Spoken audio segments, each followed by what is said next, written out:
செய்திகள் வாசிப்பது ஆர் கீதா.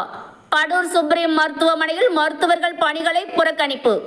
கொல்கத்தாவில் பயிற்சி மருத்துவர் கற்பழித்து படுகொலை செய்யப்பட்டதை தொடர்ந்து நாடு முழுவதும் மருத்துவர்களின் பாதுகாப்பை வலியுறுத்தியும் மருத்துவர்களின் பாதுகாப்பை மத்திய மாநில அரசுகள் உறுதிப்படுத்தும் வகையில் மத்திய பெண்கள் பாதுகாப்பு சட்டத்தை நடைமுறைப்படுத்தவும் மத்திய மாநில அரசுகள் பெண் மருத்துவர்களின் பாதுகாப்பை வலியுறுத்தி நாடு முழுவதும் பல்வேறு போராட்டங்கள் நடைபெற்ற நிலையில் செங்கல்பட்டு மாவட்டம் பழைய மகாபலிபுரம் சாலையில் அமைந்துள்ள படூர் சுப்ரீம் மருத்துவமனையில் பயிற்சி மருத்துவரின் மரணத்திற்கு நீதி கேட்டு ஒருநாள் மருத்துவமனை பணியை புறக்கணித்தனர். மருத்துவமனை நுழைவு வாயில் முன்பு முதன்மை மருத்துவர்கள் மற்றும் செவிலியர்கள் என 100க்கும் மேற்பட்டோர் கருப்பு பேட்ஜ் அணிந்து கையில் கருப்பு கொடியேந்தி அமைதி போராட்டத்தில் ஈடுபட்டு தங்களது கண்டனத்தை அமைதியான முறையில் பதிவு செய்தனர். அதனைத் தொடர்ந்து செய்தியாளர்களை சந்தித்த மருத்துவமனை இயக்குனர் ராஜேஷ், ஒரு பெண் மருத்துவர் படுகொலை என்பது மிகவும் வருத்தத்துக்குரிய செயலாகும். மருத்துவர்கள், குறிப்பாக பெண் மருத்துவர்கள் பல்வேறு இடர்பாடுகளில் பணிகளை செய்து வருகின்றனர். அவர்களின் பாதுகாப்பை மத்திய மாநில அரசுகள் உறுதி செய்ய வேண்டும் என கேட்டுக்கொண்டார்.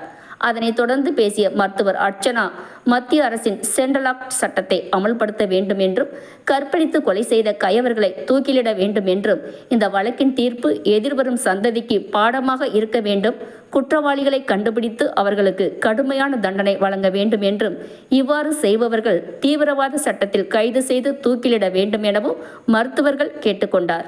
இவ்வளோ நாள் நிறைய சம்பவங்கள் இந்த மாதிரி டாக்டர்ஸ் அட்டாக் பண்ணி நடந்துட்டு தான் இருந்துச்சு. இது வரைக்கும் இவ்வளோ ஸ்ட்ராங்காக நாங்கள் இன்சிஸ்ட் பண்ணதே இல்லை, பண்ண விட்டதும் இல்லை. This is the first time we have an opportunity to insist it very clearly. இந்த மாதிரி இனிமேல் சம்பவம் வரவே கூடாது, நடக்கவே கூடாது, எங்களுக்கு ப்ரொடெக்ஷன் இருக்கணும் அப்படின்றத நாங்கள் ரொம்ப கிளியராக இந்த டைமில் இன்சிஸ்ட் பண்ணுறோம். அதுதான் நாங்கள் முக்கியமாக சொல்ல வரோம். சென்ட்ரல் ப்ரொடெக்ஷன் ஆக்ட் அதை கண்டிப்பாக இனிமேல் அமெண்ட்மெண்ட்க்கு கொண்டு வரணுன்றது தான் எங்களோட முக்கியமான கோரிக்கை.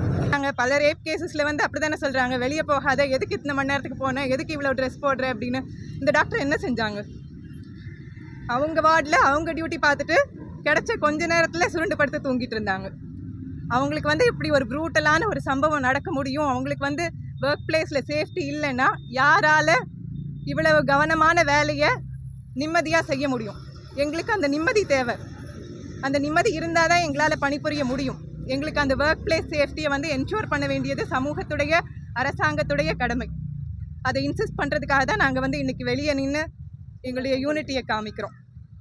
சென்ட்ரல் ப்ரொடெக்ஷன் ஆக்ட் அது இன்னும் டிராஃப்ட் ஃபார்ம்லேயே இருக்குது. அதை சட்டமாக கொண்டு வரணும்.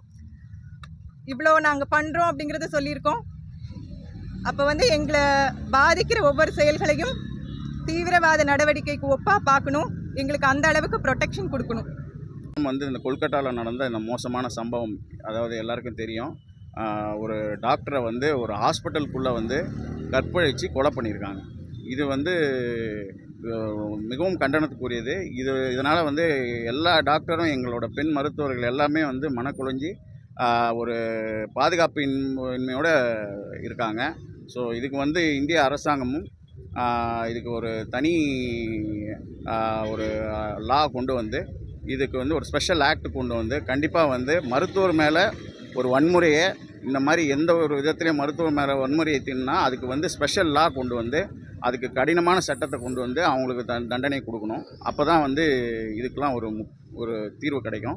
பிடித்த அந்த குற்றவாளிகள்லாம் உடனே தண்டித்து ரொம்ப காலதாமதம் பண்ணாமல் அவங்களுக்கு கடுமையான தண்டனை கொடுத்தா தான் இவங்களுக்கு எல்லாருக்குமே ஒரு ஆறுதலாகவும் ஒரு இதுவாகவும் இருக்கும் என்று தாழ்மையோடு கேட்டு, இதுபோல் அனைத்து செய்திகளையும் காண அமைதியாக நாங்கள் வேலை நிறுத்தம்லாம் செய்யலைங்க. நாங்கள் எமர்ஜென்சி மட்டும்